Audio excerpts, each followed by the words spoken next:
have more spiritual teachers on the planet now than ever, probably before, and also we've got a lot of darkness. And what I mean by darkness is anti-light, anti-growth, anti-spirituality, and obsessive focus on materialism.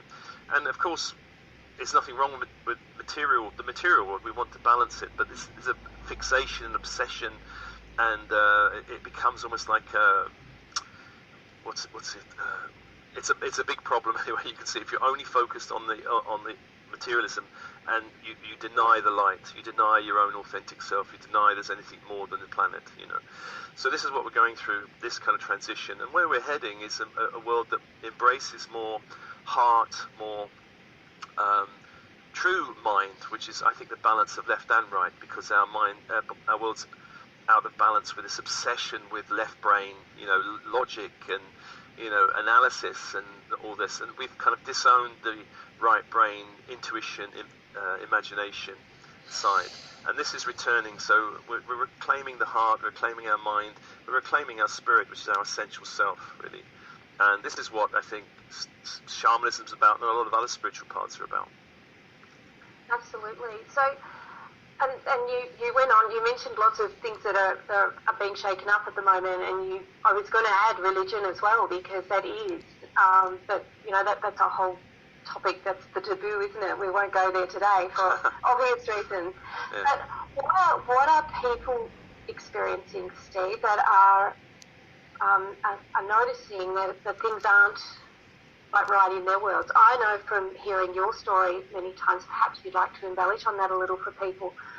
Many of our spiritual leaders and those that are leading the charge and helping people embrace this change have been through ridiculous hardship themselves. Yeah, I think the spiritual path is often sold through the mind, body, spirit world as this lovely, wonderful, the angels are going to find you car parking spaces and all these things. And of course, that's true. It happens, It does work. It does work. And this was how I first started years ago. When I heard about this, I thought, there are beings who will help me find car parking spaces. So I practiced with all this, and it kind of works. I thought, wow, there is something in this. And but there is this other side, that we're not just meant to live in wonderful big mansions with Ferraris and have wonderful holidays and meet our soulmate and just have this amazing life. This is, of course, part, it's fine to have this amazing life. But really the spiritual path is about growing, it's about expanding, it's about aligning with who you truly are. And sometimes that means going through challenges, because the challenges are there to kind of almost like knock us out of this kind of fantasy world. When I see a lot of these tarot cards these days of angels with big breasts and blonde hair, these kind of fantasies just knock us out of it. It's really, the spirit world is there saying, hello, when you came through the birth canal, you forgot your mission. We came here with a reason, and we forgot it. And then we have to be woken up. And sometimes we're woken up with a hug, sometimes with a little tap on the shoulder, sometimes with a little slap on the face. And in my life, I went to sleep. I was a kind of spiritual teenager, looking, searching. I did search in a lot of spiritual organizations and a lot of bookshops. I was looking for something. I couldn't find it. Yeah.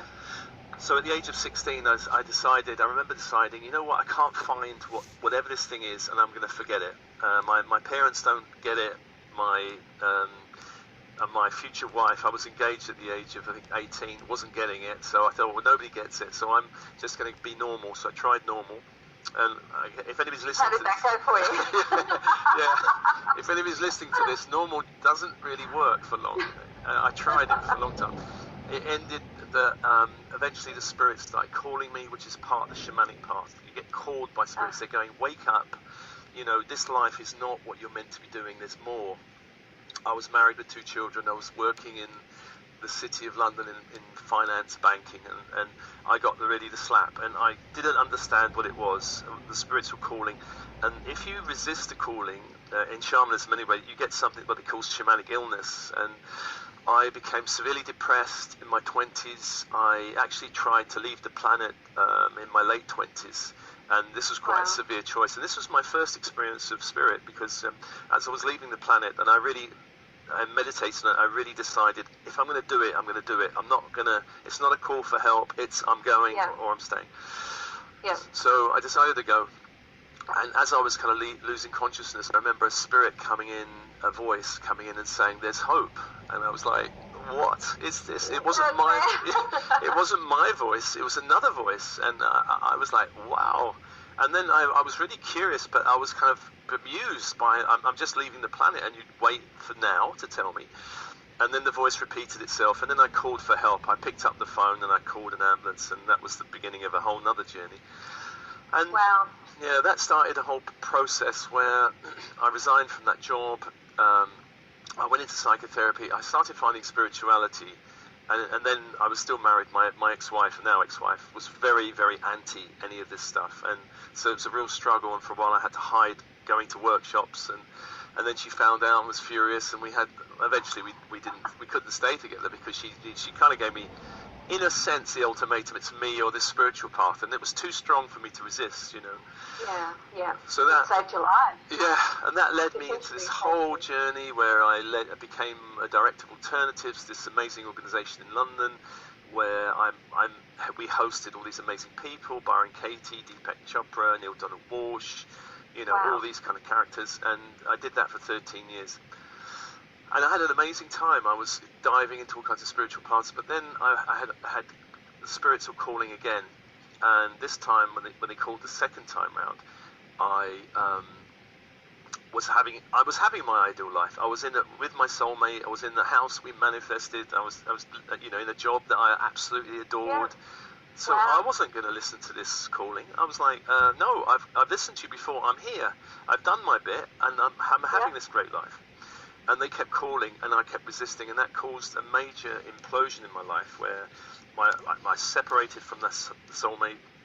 We sold the house, which we really loved, and I resigned from Alternatives. So it was a massive transition, and that was a dark night. The soul, very difficult. It took me about 4 or 5 years to come out. But on the other side, I started talking about it, downloading, channeling, starseed stuff, ascension stuff. All this stuff that I'm talking about now, and at the time I'm thinking, oh my God, what's going on? This is way out of the cosmos. But I realized that I had been resisting the calling, and I actually did have a near-death experience during that time. I nearly drowned in Greece, and it was really very strong. I remember at the time thinking I'm going to die. But I got rescued at the last minute, and I think I realised now that I was resisting the calling, and I did really nearly die. And that's near-death experience is part of the parcel. If you do really resist the calling, resisting the calling's normal. It's the matrix, the red pill and the blue pill. And if you keep taking the blue pill, then spirit will come harder after you. Really, they're trying to wake you up. Yeah, actually. yeah. I've had that experience myself personally, so I do know, and the more I resisted, the harder they came as well. Yeah. So when you mentioned that shamanism called you, are there other things that call people? Well, it's, the spirits don't really care about which path you're doing. They're calling you, and not everyone will be called to shamanism, but there are all kinds of paths, and many brilliant, valid paths. But when they're calling you, it's the same. If you're resisting the calling, there's a kind of disease and a kind of tension, what I call soul tension. There's two types of tension: ego tension and soul tension. Ego tension is I'm hungry, I eat, oh, it's gone. Or the house is dirty, I look at it, oh, I don't